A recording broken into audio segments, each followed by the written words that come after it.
Hello friends, peer এখানে সকলকে স্বাগত। তো আমি, আমার কাকিমা আর আমার বোন তিনজন মিলে আমরা শাক তুলতে বেরিয়েছি। এখন বাজে বেলা 11টা।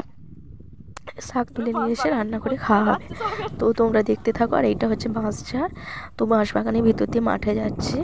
আর এই বাঁশবাগানটা জানো তো আমাদেরই, পুকুর পাড় দিয়ে যাচ্ছে। আর আসার সময় আমরাও কুড়োবো, কারণ আমাদের আমড়া গাছে অনেক আমড়া হয়েছে এবং পড়েছে, সেগুলোও কুড়োবো। তোমরা পুরো ভিডিওটা দেখতে থাকো।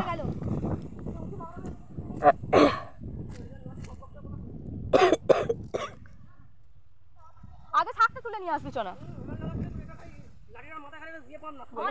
বলবে এরা কি করতে সব যাচ্ছে। যা আমার হয়ে গেছে। লাফা লাফা। হ্যালো হাই করে দে। Hello hi. কত শাক হয়েছে। তো আমরা মাঠে নেমে পড়েছি। আর দেখো কত শাক, চারদিকটা পুরো সবুজ আর সবুজ। আর জানো তো, শহরে আমাদের ডানকুনিতে শাক কিনেই খেতে হয়। আর এখানে প্রচুর মাঠের শাক আছে, এগুলো আমরা তুলেই খাই। আমি ছোটোবেলায় অনেক শাক তুলতাম। আমার কাকিমা আর আমি দুজন মিলে সঙ্গী ছিলাম। আর দুজন মিলে একসাথে শাক তুলতে বেরিয়ে পড়তাম। তো আমি বাপের বাড়িতে এসেছি, আবারও বেরিয়ে পড়েছি কাকিমাকে নিয়ে, বোনকে সাথে করে নিয়ে শাক তুলতে গেছি। তো দেখতেই পাচ্ছ চারদিকটা সবুজ। এগুলো হচ্ছে কি আর জমি বলো তো, আলু জমি। এগুলো হচ্ছে আলু গাছ হয়েছে। আর তোমরা কে কে এইভাবে শাক তুলেছো বলো। আর দেখো আমার বোন কেমন একজনদের জমিতে নেমে কিভাবে শাক তুলছে, দেখো শুয়ে পড়ে শাক তুলছে। তো আমার মতো কে কে মাঠে শাক তুলতে গেছো কমেন্ট করে জানিও। তুলতে কে কে ভালোবাসো সেটাও কমেন্ট করে জানিও। আমার তো খুবই ভালো লাগে। দেখতেই পাচ্ছ চারদিকটা সবুজ আর সবুজ।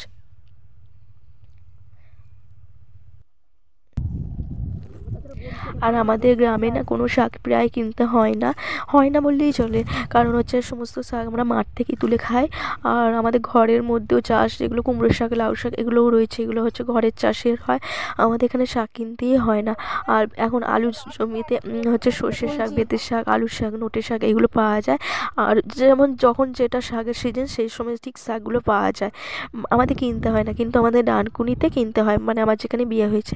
তো আমাদের শাক তোলা কমপ্লিট হয়ে গেছে। এবার বোন হচ্ছে আমরা পারবে। তো আমরা গাছ থেকে পড়েছে।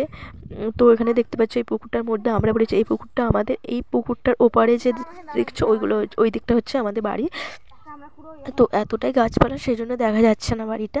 তোমরা পুরো ভিডিওটা দেখতে থাকো।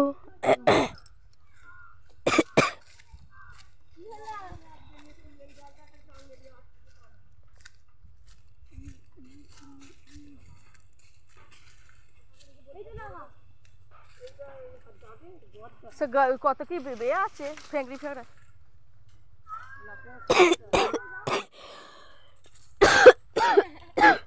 দাঁড়া রে, পড়ে মরবো।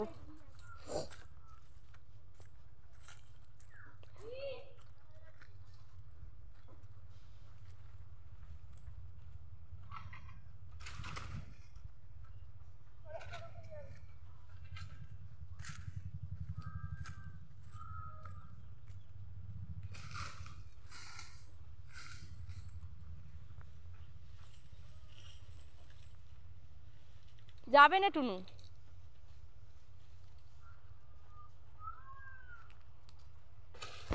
তার পাতাটা ফেলে দে। আমার বোন আমরা পাচ্ছে, কিন্তু ওই বাঁশটা নিয়ে যে আমরা পাচ্ছে, কিন্তু পারতে পারিনি।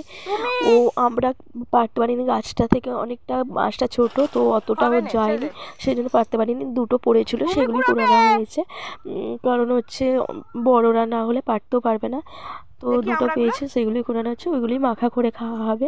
আর তোমাদের পুরো ভিডিওটা কেমন লাগলো দেখে কমেন্ট, লাইক করো। ভালো লাগলে প্লিজ চ্যানেলটিকে সাবস্ক্রাইব করো। আর আমার শরীরটা সত্যি খুব খারাপ, কাশিও হচ্ছে, তো দেখেই বুঝতে পেরেছো গলা শুনে। তো গলার ভয়েসটা এই জন্য এরকম লাগছে, তার জন্য ক্ষমা করো। আর পুরো ভিডিওটা দেখতে থাকো। বাই।